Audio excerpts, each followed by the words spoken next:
I was the perfect parent. I knew exactly what to do in every parenting situation. Baby crying and crying, I would comfort them, make them smile. Brother and sister fighting, I would separate them. Little child misbehaving, I would scold them. Oh yes, contest chair, fellow Toastmasters. I was the perfect parent before I had children. But having children is hard work. And one of the hardest things to do with kids, take them on a trip. One day I was taking my 3 young children to Scotland to visit their grandparents. And I was taking them all by myself. It was a long and difficult journey. We had a 3-hour bus journey, followed by a 3-hour wait, a 10-hour flight, followed by a 4-hour wait, another 2-hour flight, followed by an hour's car trip to my parents' house. 23 hours in total. We waved goodbye enthusiastically to my husband at the bus stop. Bye! And then it started. The first little voice said, Mummy, are we nearly there yet?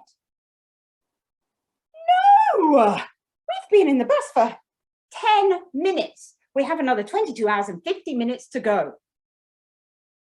10 minutes later, are we nearly there yet? No. Every 10 minutes, are we nearly there yet? Are we nearly there yet? Are we nearly there yet? No. Then my 5-year-old son, Finley, spilt a sticky drink. And my 2-year-old daughter, Lily, she spilt some snacks. And the baby, Kieran, he spilt something else out the back of his diaper, all over himself and me.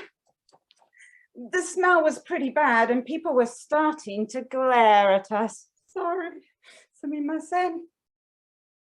Only 23, are we nearly there yet? Later, and we arrived, yes, at Kansai Airport.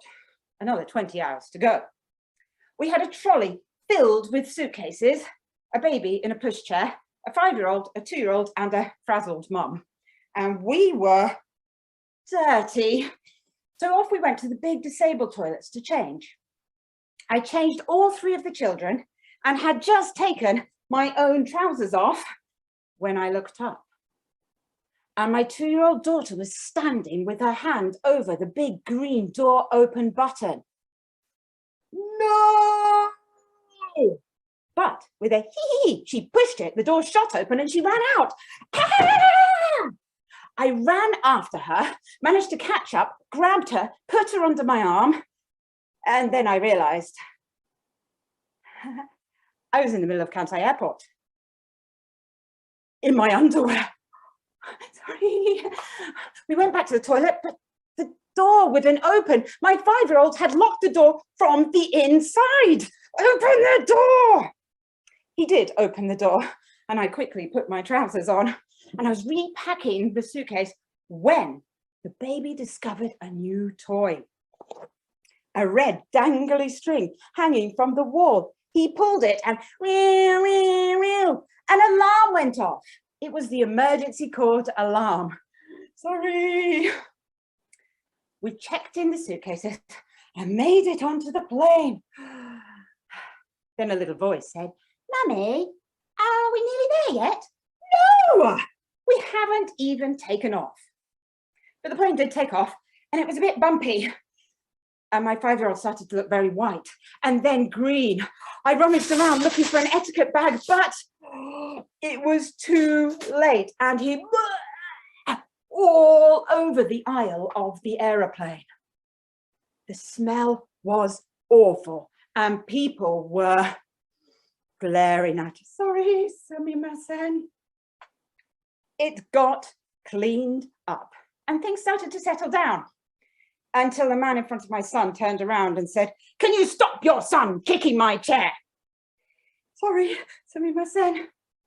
I turned to my son and I said, Stop kicking his chair. And my son said, "But Mummy, I'm bored. Are we nearly there yet?" No! A little while and a lot of mess later, and they turned the lights off and people started to fall asleep. I even tried. Just closed my eyes and I was awoken by shouting, yelling, crying, and it was coming from my children. The two older ones were fighting and the baby had woken up and was crying. Shh. By this time, it was me pulling my hair out and saying, "Are we nearly there yet?" We did finally make it to Scotland. And on the way, I discovered I am not the perfect parent. But maybe no one is. Perfect parent, perfect child, perfect Toastmaster doesn't exist. The truth is, we're all just people struggling to get there, wherever there may be. And maybe we need to give each other a little bit more compassion instead of glares, because after all, no one is perfect. And if you see this imperfect parent and her 3 unruly children on a train, plane, or bus, I'll just say, sorry, sumimasen. But please, give me a compassionate smile, especially if I am pulling my hair out and crying, "Are we nearly there yet?" Contest chair.